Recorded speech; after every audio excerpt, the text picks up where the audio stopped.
10 mark याच्यावर depend आहेत. त्याच्यामध्ये आपण बघणार आहोत महाराष्ट्र औद्योगिक विकास अधिनियम 1961. त्याच्यामध्ये असणारे कलमाच्या आधारावरती पण प्रश्न विचारतात भरपूर. तर प्रकरण 1, टोटल प्रकरण 7 आहेत. त्याच्यापैकी पहिले प्रकरण बघूया आपण, त्याच्यानंतर कोणते कोणते कलम लागू होतात त्याला. ठीक आहे. कलम 1, आता ह्याच्यामध्ये म्हणले संक्षिप्त नाव, जे MIDCचे संक्षिप्त नाव आहे त्याचं, पुन्हा व्याप्ती किती आहे त्याची ते, पुन्हा प्रारंभ कधी झाला त्याच्या संदर्भात. पुन्हा कलम 2, व्याख्या. प्रकरण 2, महामंडळाची स्थापना आणि रचना. महामंडळाची स्थापना करणे आणि त्यांचे कायद्याने संस्थापन करणे. कलम 4, रचना करणे. कलम 5, सदस्य होण्यासाठी अर्हता काय काय आहेत, त्या सदस्य होण्यासाठी काय क्वालिफिकेशन आहे त्याच्या अनुसार कलम 5 दिलेला आहे. कलम 6, पदावधी व सदस्यांच्या सेवांच्या शर्ती. पदावधी व सदस्यांच्या सेवा शर्ती, त्या अटी शर्ती वगैरे काय त्या पदासाठी, तर ते कलम 6 मध्ये दिलं आहे. कलम 7 मध्ये महामंडळाच्या सभा. महामंडळाच्या सभा कधी घ्यायच्या कधी नाही घ्यायच्या त्या संदर्भामध्ये कलम 7 मध्ये त्याची तरतूद करण्यात आलेली आहे. पुढे 8, सदस्य म्हणून राहण्याचे बंद होणे.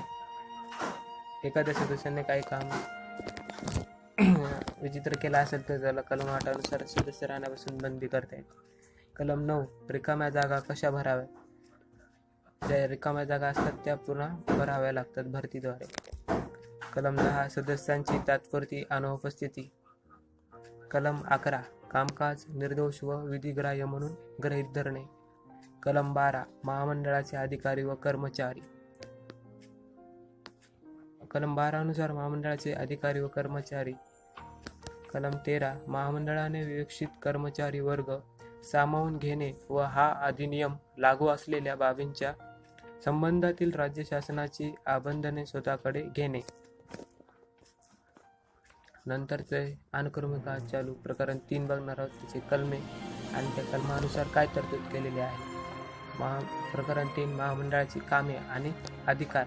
आता यांच्यामध्ये महामंडळाची कामे आणि अधिकार काय काय असतात तर चला आपण पाहू. कलम 14 अनुसार कामे. कलम 15 अनुसार महामंडळाचे सर्वसाधारण अधिकार. कलम 16 अनुसार महामंडळाच्या आदेशाची आणि दस्तऐवजांचे आदी प्रमाणन. कलम 17, सेवा आकार बसविण्याचा अधिकार. कलम 18, राज्य शासनाने निर्देशन देणे. या पद्धतीने कलम 14 ते 18 मध्ये प्रकरण 3 मध्ये असणारे कलम आहेत. कोण महामंडळाची कामे आणि त्याचे अधिकार कलम 14 ते 18 मध्ये दिलेले आहे. आता बघणार आहोत आपण प्रकरण 4, वित्तव्यवस्था, लेखा व लेखा परीक्षा. तर कलम 19 ते 28 पर्यंत प्रकरण 4 मध्ये दिले वित्तव्यवस्था, लेखा व लेखा परीक्षा. कलम 19 मध्ये दिलेले आहे महामंडळाच्या सत्तेचे उपयोजन. त्याच्यानंतर कलम 20 मध्ये महामंडळाचा निधी. कलम 21, महामंडळाला अनुदाने, अर्थसहाय्य, कर्ज व आगाऊ रक्कमा देणे. कलम 22, महामंडळाचा कर्ज काढण्याचा अधिकार. कलम 23, अनामत रक्कमा. कलम 24, राखीव व इतर निधी. कलम 25, निधीतून रक्कमा खर्च करणे. कलम 26, अर्थसंकल्प आणि कामाचे कार्यक्रम पत्रक. कलम 27 अनुसार लेखी व लेखा परीक्षा. कलम 28 अनुसार समवर्ती व विशेष लेखा परीक्षा. तर या पद्धतीनं कलम 19 ते 28 पर्यंत पूर्ण प्रकरण 4 मध्ये वित्तव्यवस्था व लेखा परीक्षा यांचे कलम दिलेले आहेत. 19 ते 28 पर्यंत. प्रकरण 5, सरकारी जागा काढून टाकण्याबाबत अधिनियम. हा मंडळाच्या जागांना लागू करणे व भाडे नियंत्रण अधिनियम त्यांस लागू न होणे. कलम 29, महामंडळाच्या जागांना मुंबईचा सरकारी जागा अधिनियम 1955 लागू असणे. कलम 30, भाडे नियंत्रण अधिनियम हा महामंडळाच्या जागांना लागू नसणे. तर या पद्धतीने कलम दिलेले आहेत कलम 29, 30 प्रकरण 5 मध्ये. आता नंतर प्रकरण 6 कलमे बघून त्याचे. प्रकरण 6 मध्ये जमीन संपादन करणे व तिचा विनियोग करणे. आता जमिनीच्या संदर्भामध्ये असणारे हे प्रकरण आहे. कलम 31, या प्रकाराच्या तरतुदी लागू असणे. आता जमिनी म्हणजे वेगवेगळ्या तरतुदी केलेल्या असतील त्या लागू असणे याच्यासाठी. कलम 32, सक्तीचे संपादन. MIDC एखादी जमीन सक्तीने संपादन करू शकते. कलम 33 नुकसान भरपाई देणे. कलम 34 न्यायालयाकडे अपील करणे. कलम 35 वाटणी संबंधीतील वाद. कलम 36 नुकसान भरपाई देणे. कलम 37 न्यायालयात अनामात ठेवलेली रक्कम गुंतवणे. कलम 38 व्याज देणे. कलम 39 महामंडळाने जमिनीचा विनियोग करणे. कलम 40 वगळण्यात आलेले आहेत आणि कलम 41 वगळण्यात आले आहेत. याच्यात प्रश्न विचारला जाऊ शकतो की कलम कोणते वगळण्यात आलेले आहेत. 40 आणि 41 हे 2 कलमे वगळण्यात आलेले आहेत. पुन्हा 42 राज्य शासनाच्या अधिकारांचे प्रत्यायोजन. प्रकरण 6 क औद्योगिक क्षेत्रातील वापरात नसलेल्या अतिरिक्त जमिनी. औद्योगिक क्षेत्रातील वापरात नसलेल्या अतिरिक्त जमिनीचे संपादन आणि इतर उद्योगांना त्यांचे नियत वाटप. हे प्रकरण 6 क मध्ये दिलेले आहेत. औद्योगिक क्षेत्रातील वापरात नसलेल्या अतिरिक्त जमिनी. पुन्हा प्रकरण 7 अनुपूरक आणि किरकोळ तरतुदी. सरकारी जमिनी म्हणल्यावर 43(1)(f) सरकारी जमिनी. 43 औद्योगिक क्षेत्रातील जमिनीच्या मालकाने विवक्षित कसूर केल्याच्या बाबतीत महामंडळाचे अधिकार. इमारत पाडून टाकण्याबाबतचा आदेश. कलम 44. कलम 45 इमारतीचे बांधकाम थांबवण्याचा अधिकार. कलम 46 जमीन धारण करण्याच्या शर्तीचे उल्लंघन करून बांधकाम केल्यास किंवा जमिनीचा उपयोग केल्यास शास्ती. कलम 46 अनुक्रमणिका चालू. प्रकरण 7 शेवटचे प्रकरण आणि त्याची कलमे.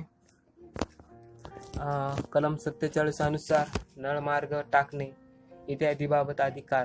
कलम 48 प्रवेश करण्याचे अधिकार. कलम 49 महामंडळाच्या अधिकाऱ्यांकडे इतर अधिकार निहित असणे. कलम 50 स्थानिक प्राधिकाऱ्यांना निर्देश देण्याचे शासनाचे अधिभावी अधिकार. 50 विवक्षित प्रकरणांत लगतच्या क्षेत्रातील जमिनीचा वापर औद्योगिक प्रयोजनाकरिता रूपांतरित करून घेण्यासाठी करण्यात आलेले अर्ज नाकारण्याचा जिल्हाधिकाऱ्याचा अधिकार. याच्यामध्ये 50 मध्ये दिलेले विवक्षित प्रकरणात लगतच्या क्षेत्रातील जमिनीचा वापर औद्योगिक प्रयोजनाकरिता रूपांतरित करून घेण्यासाठी करण्यात आलेले अर्ज नाकारण्याचा जिल्हाधिकारी यांचा अधिकार आहे. कलम 51 महामंडळाला येणे असलेल्या रकमा जमीन महसुलीची थकबाकी म्हणून वसूल करणे. कलम 51. कलम 52 अनुसार नोटीशी बजावणे इत्यादी. कलम 53 अनुसार जाहीर नोटिशा कशा प्रसिद्ध कराव्यात या संदर्भामध्ये. कलम 54 नोटिशा इत्यादी वाजवी मुदत ठरवणे. कलम 55 विवरणपत्रे सादर करणे इत्यादी.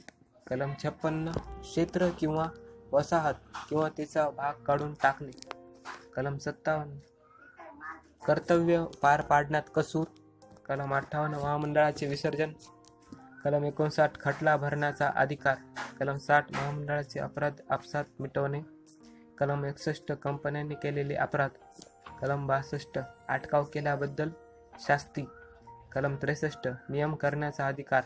कलम 64 विनियम करण्याचा अधिकार. कलम 65 सद्भावनापूर्वक केलेल्या कारवाईस संरक्षण.